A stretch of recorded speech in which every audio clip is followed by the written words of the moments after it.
يقول ابن القيم رحمه الله: ما من عبد يعيب على أخيه ذنبا إلا ويبتلى به، فإذا بلغك عن فلان سيئة فقل غفر الله لنا وله. ويقول ابن مسعود: والله لو أن أحدا عير رجلا رضع من كلبة لرضع هو من كلبة. وورد عن ابن عمر رضي الله عنهما أنه قال: والله لو عيرت امرأة حبلى بحملها لخشيت أن أحمل. لا تراقب الناس ولا تتبع عثراتهم ولا تكشف سترهم ولا تتجسس عليهم. اشتغل بنفسك وأصلح عيوبك، فسوف تسأل فقط عن نفسك لا عن غيرك. وقل للشامتين: صبرا فإن نوائب الدنيا تدور.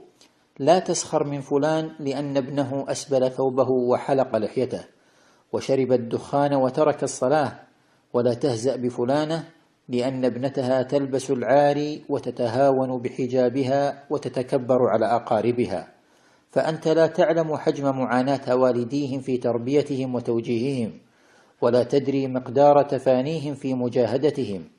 ألا تعلم أن ابن نوح عليه السلام في النار؟ وكذلك أبو الأنبياء إبراهيم عليه السلام أبوه في النار. لا توزع الأقدار وتترجم النوايا، حسبك نفسك ومن تعول. أنت اليوم صالحا وغدا ربما يختم لك بخاتمة سيئة. وقلوب العباد بين أصابع الرحمن تتقلب كتقلب الماء المغلي. من هداك لهذا سوى رب العباد؟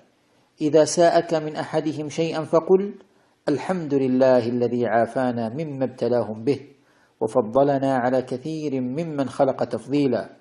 رب أصلحهم وثبتنا.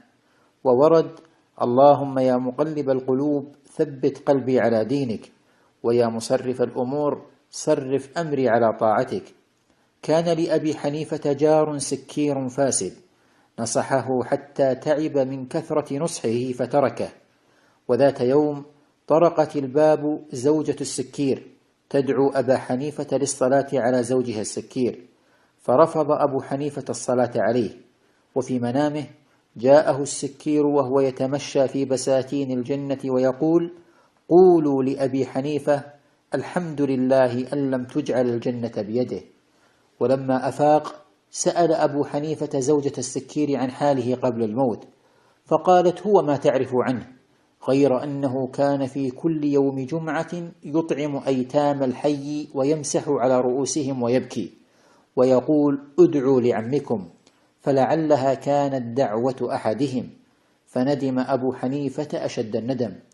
لا تسبوا أصحاب المعاصي ولا تحتقروهم، فإنما نحيا بستر الله، ولو كشف الله عنا ستره لفضحنا. ولا تغتروا بكثرة صيام أو صلاة، فلا تدري من يكون إلى الله أقرب. انصح ولا تفضح، وعاتب دون أن تجرح.